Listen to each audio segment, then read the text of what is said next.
Welcome to Hot Topics on Edge of NFT. I'm Richard Carthon. I'm here with my co-host, Jerry Jones, and we're going to delve into the latest news shaping the landscape of Web3, blockchain, and digital assets.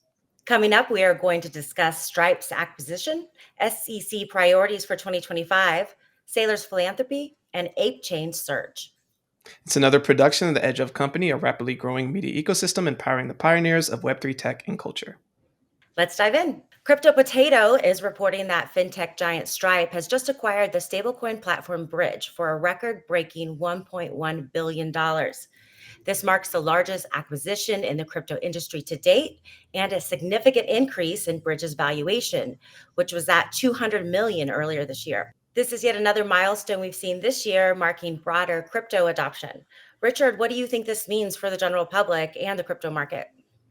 Yeah, it's great because it's not only underscoring Stripe's commitment to expanding its crypto offerings, but it also reflects the importance of stablecoins in the digital payments. So, like Bridge itself is all about creating APIs to help with different companies that want to bridge all these stable coins across different platforms. So, a good visualization for all you newbies out there.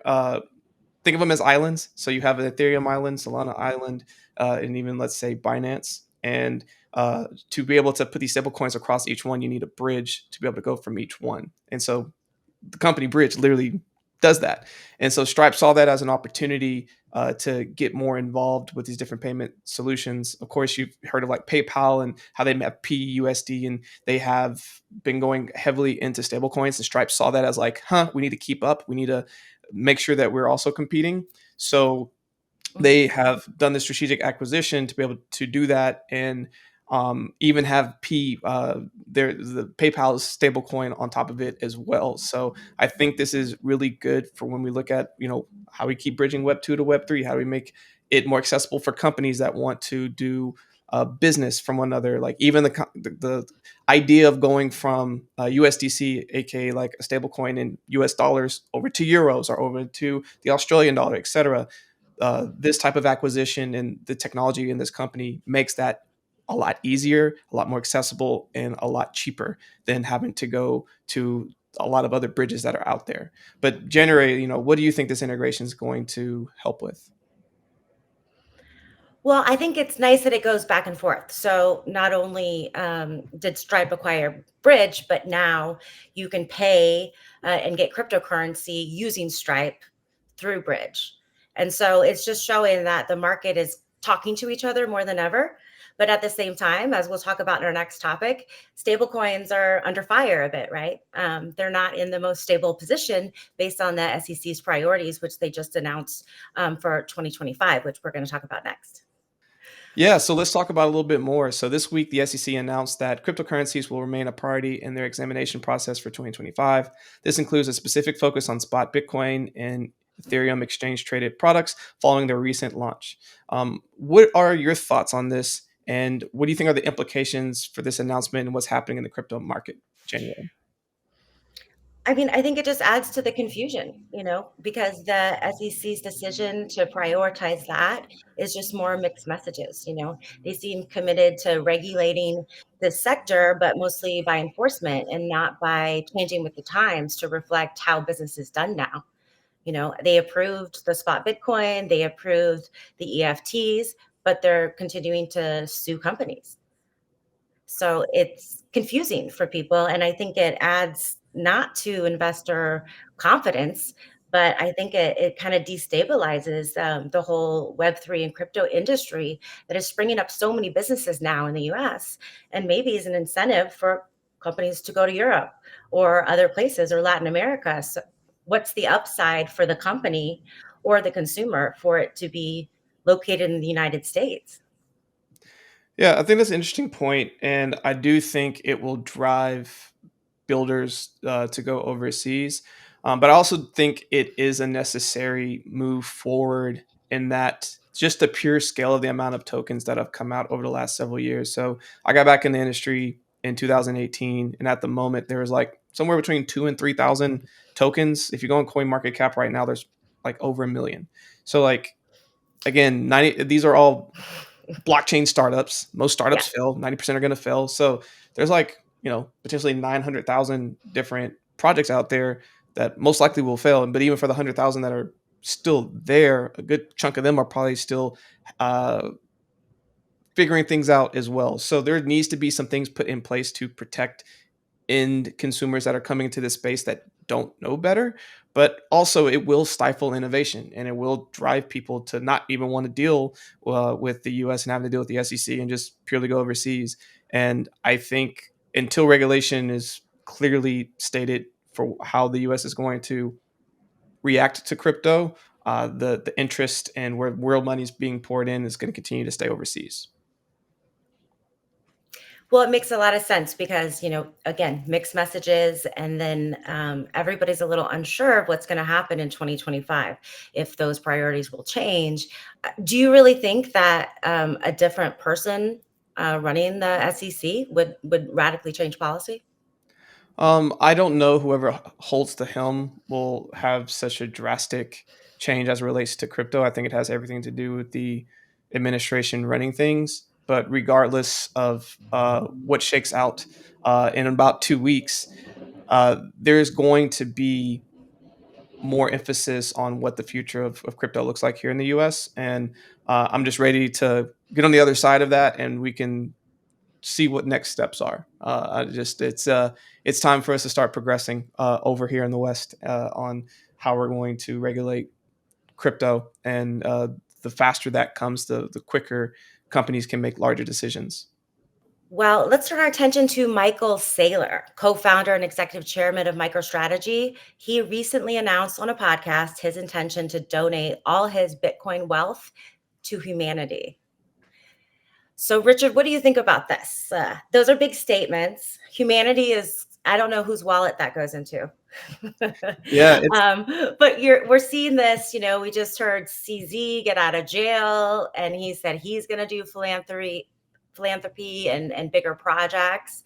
So are we finally seeing like these Bitcoin benefactors out there like making a real difference?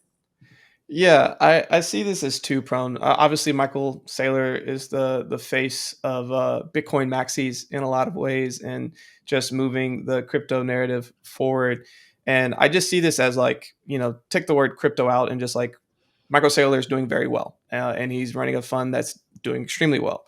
And if when all things are said and done, one of the things he said in his interviews, like he's like, look, I have no kids, and so if there's not really a next generation for my own that I want to leave this for. I want to leave it, just for, you know, uh, just humanity, which again sounds really nice and rosy, but um, he wants that wealth to be moving progress forward for mankind. And a lot of people have different ideas of what that potentially could look like, but still just pledging and saying like, hey, my wealth is going to go in this fashion. I mean, you've seen this happen with like a ton of other people in the space, from like, I mean, not in the space but just in general, like Bill Gates and the Gates Foundation, Mhm. and several others. So I think this is not going to be the last person in this space that is going to pledge some of their money to some philanthropic work. But what do you see this as? Well, he might be one of the few who can pledge that much, because their holdings, 252,000 BTC, that's a couple $1 billion, you Like know. 16 billion. Oh, Wild. it is? 16. Okay, sorry. I did I did my math wrong. Um, but yeah, if you think about that, what impact that could have, of course, that's everything. You can run a country on that, at least for a year. But what does humanity mean, in this space? Because we're in a space where we're kind of disconnected from it in many ways. People function virtually, and having humanity and considering what's good for the world, not good for my wallet, is not always the intention of people in this space. Yeah, I think it's going to be interesting. He's already made the pledge to do that. Now, I think him having and defining what does that actually mean are the next steps, and who's going to hold him to it. I think people are really going to probably go reference this too if his predictions of a 100,000 to potentially all the way up to $1 million Bitcoin comes to fruition, because they're still buying more Bitcoin. People are going to really check back in and be like, hey, now your wealth is double, triple, 10x, etc. You still going to do that? So I think it'll be interesting to see how he kind of lays out what does that actually mean. So I'll be looking out for that. But I'm really excited about our final article that we're now talking about with ApeCoin.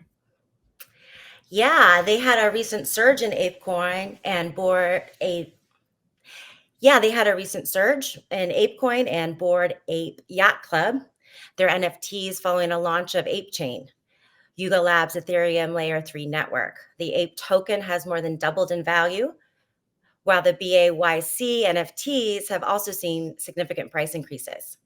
Why do you think this has rallied like this when a lot of people think NFTs are dead?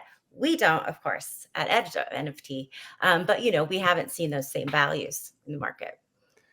Yeah, they've really been trying to piece together how do they make their entire ecosystem work. So obviously they started with their NFT, and then they did the mutant apes, and then they did other sides, and they've then did ApeCoin, and now they're really trying to figure out like how do we synergistically make this all into one cohesive ecosystem, and ApeChain has helped to do that. And whereas a lot of projects came in, NFT projects came in, did their PFPs and kind of let the wealth come. It left. Things have been a little bit more bearish and harder to endure, but they've been building. They've been like, nope, we're going to really double down and like make this work as an ecosystem. And the grinding that they've been doing over the last several years is coming to fruition. And it's just, I think, the beginning of like more that's going to come. And the ape tokens market capitalization exceeds a billion, which is great, and shows like some really good investor confidence. And of course, with everything we're saying here, not financial advice, we're just reporting on like the news and what's happening. And I think something that's really cool here is how they've made some interoperability with layer zero, and that like helps with utility for ape. So like the other thing about a lot of these tokens is like, okay, how does the token itself go back to real utility back to the rest of the ecosystem? And they found a way to kind of cohesively put everything together. But like, what do you think, January, are like some of the other implications of this launch? Well, I think about it from a community perspective, because everyone talks about all these separate coins as communities. And, why do people want to collect these strange cartoons, from the outside it can look like that, but I am fascinated with that idea of these all create communities. And then it's such an interesting thing to look at the market, because it's like social hype that drives this sometimes, right? And like, it's a totally new concept, the way crypto and social media and basically FOMO and people who want to be on the edge of everything are influencing each other. We've never really seen anything like this before, and so I'm endlessly fascinated with how these coins are working. And then when I meet people who collect them, I ask like, what is it about it? You know what I mean? Like, and they tell me they make friends through these communities, and then they'll see them at conferences. But people have connected over the years virtually through these communities, and then in the last couple of years post COVID, met for the first time in real life. So I kind of think that's one of the most fascinating aspects of all these markets, because they're really driven by the people. Yeah, and I think the Ape community has done a really good job with building that strong community foundation. And they were looking for like, okay, well, how do we now get the rest of everything else going from a not necessarily a business standpoint, but from a value drive standpoint and sustainability. And I think this is a really good step in that direction. And looking forward to seeing what happens in 2025. Well, that's a wrap for today's Hot Topics. We've explored Stripe's groundbreaking $1.1 billion acquisition of stablecoin platform Bridge, the SEC's renewed focus on cryptocurrencies for 2025, and Michael Saylor's inspiring pledge to donate his Bitcoin wealth, as well as the exciting rally of ApeCoin following the launch of ApeChain. We'd love to hear your thoughts on these developments. Share your insights and comments on social media. Thank you for tuning to the Edge of NFT. I'm Richard, and I'm here with January. We're signing off. Stay secure, stay curious, and catch you on the flip side.